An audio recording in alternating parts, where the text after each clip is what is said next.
Mark 4ஆம் அதிகாரம் 1-41 அவர் மறுபடியும் கடலோரத்திலே போதகம் பண்ணத் தொடங்கினார். திரளான ஜனங்கள் அவரிடத்தில் கூடி வந்தபடியால் அவர் கடலிலே நின்ற ஒரு படவில் ஏறி உட்கார்ந்தார். ஜனங்கள் எல்லாரும் கடற்கரையில் நின்றார்கள். அவர் அநேக விசேஷங்களை ஊமைகளாக அவர்களுக்கு போதித்தார். போதிக்கிற பொழுது அவர்களுக்கு சொன்னது, கேளுங்கள், விதைக்கிறவன் ஒருவன் விதைக்க புறப்பட்டான். அவன் விதைக்கையில் சில விதை வழி அருகே விழுந்தது. ஆகாயத்து பறவைகள் வந்து அதை பட்சித்து போட்டது. சில விதை அதிக மண்ணில்லாத கற்பாறை நிலத்தில் விழுந்தது. அதற்கு ஆழமான மண் இல்லாததினாலே சீக்கிரத்தில் முளைத்தது. வெயில் ஏறின போதோ தீந்து போய் வேறில்லாமையால் உலர்ந்து போயிற்று. சில விதை முள்ளுள்ள இடங்களில் விழுந்தது. முள் வளர்ந்து அது பலன் கொடாதபடி அதை நெருக்கி போட்டது. சில விதை நல்ல நிலத்தில் விழுந்து ஓங்கி வளருகிற பயிராகி 1 30, 1 60, 1 100 பலன் தந்தது. கேட்கிறதற்கு காதுள்ளவன் கேட்க கடவன் என்று அவர்களுக்கு சொன்னார். அவர் தனித்திருக்கிற போது 12 கூட அவரை சூழ்ந்திருந்தவர்கள் இந்த ஊமையை குறித்து அவரிடத்தில் கேட்டார்கள். அதற்கு அவர், தேவனுடைய ராஜ்யத்தின் ரகசியத்தை அறியும்படி உங்களுக்கு அருளப்பட்டது. புறம்பே இருக்கிறவர்களுக்கோ இவைகளெல்லாம் ஊமைகளாக சொல்லப்படுகிறது. அவர்கள் குணப்படாத படிக்கும், பாவங்கள் அவர்களுக்கு மன்னிக்கப்படாத படிக்கும், அவர்கள் கண்டும் காணாதவர்களாகவும் கேட்டும் உணராதவர்களாகவும் இருக்கும்படி இப்படி சொல்லப்படுகிறது என்றார். பின்பு அவர் அவர்களை நோக்கி, இந்த ஊமையை நீங்கள் அறியவில்லையா? அறியாவிட்டால் மற்ற ஊமைகளை எல்லாம் எப்படி அறிவீர்கள்? விதைக்கிறவன் வசனத்தை விதைக்கிறான். வசனத்தை கேட்டவுடனே சாத்தான் வந்து அவர்கள் இருதயங்களில் விதைக்கப்பட்ட வசனத்தை எடுத்து போடுகிறான். இவர்களே வசனம் விதைக்கப்படுகிற வழி அருகானவர்கள்.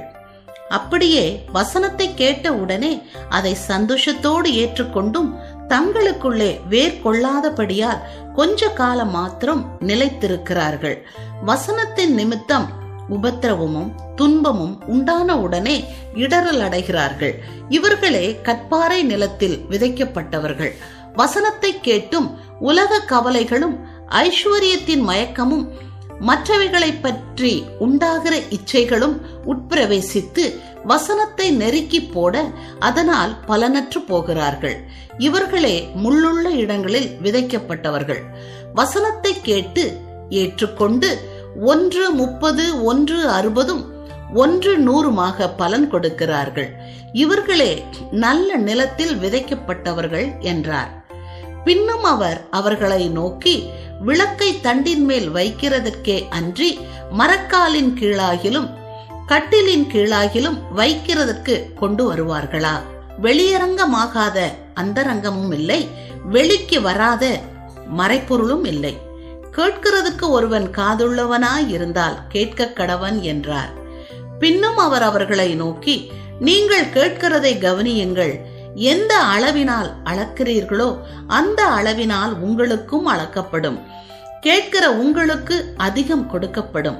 உள்ளவன் எவனோ அவனுக்கு கொடுக்கப்படும், இல்லாதவன் எவனோ அவனிடத்தில் உள்ளதும் எடுத்துக் கொள்ளப்படும் என்றார். பின்னும் அவர் அவர்களை நோக்கி, தேவனுடைய ராஜ்யமானது ஒரு மனுஷன் நிலத்தில் விதையை விதைத்து இரவில் தூங்கி பகலில் விழித்திருக்க அவனுக்கு தெரியாத விதமாய் விதை முளைத்து பயிராகிறதற்கு ஒப்பாய் இருக்கிறது. எப்படி என்றால், நிலமானது முன்பு முளையையும் பின்பு கதிரையும் கதிரிலே நிறைந்த தானியத்தையும் பலனாக தானாய் கொடுக்கும். பயிர் விளைந்து அறுப்பு காலம் வந்த உடனே அறுக்கிறதற்கு ஆட்களை அனுப்புகிறான் என்றார். பின்னும் அவர் அவர்களை நோக்கி, தேவனுடைய ராஜ்யத்தை எதற்கு ஒப்பிடுவோம்? அல்லது எந்த ஊமையினாலே அதை திருஷ்டாந்தப்படுத்துவோம்? அது ஒரு கடுகு விதைக்கு ஒப்பாய் இருக்கிறது. அது பூமியில் விதைக்கப்படும் போது பூமியில் உள்ள சகல விதைகளிலும் சிறிதாயிருக்கிறது. விதைக்கப்பட்ட பின்போ அது வளர்ந்து சகல பூண்டுகளிலும் பெரிதாகி ஆகாயத்து பறவைகள் அதனுடைய நிழலின் கீழ் வந்தடையத்தக்க பெரிய கிளைகளை விடும் என்றார்.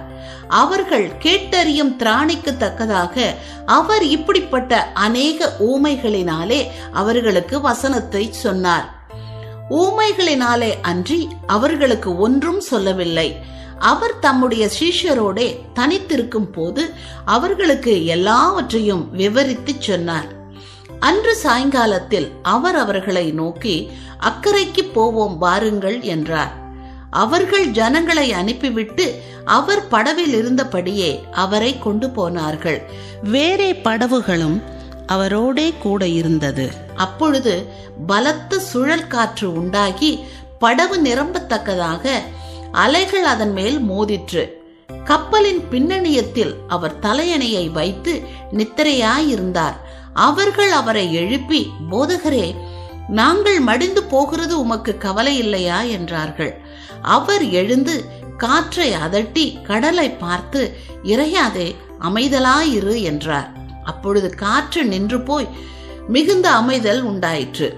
அவர் அவர்களை நோக்கி, ஏன் இப்படி பயப்பட்டீர்கள்? ஏன் உங்களுக்கு விசுவாசம் இல்லாமல் போயிற்று என்றார். அவர்கள் மிகவும் பயந்து, இவர் யாரோ, காற்றும் கடலும் இவருக்கு கீழ்ப்படுகிறதே என்று ஒருவரோடு ஒருவர் சொல்லிக் கொண்டார்கள்.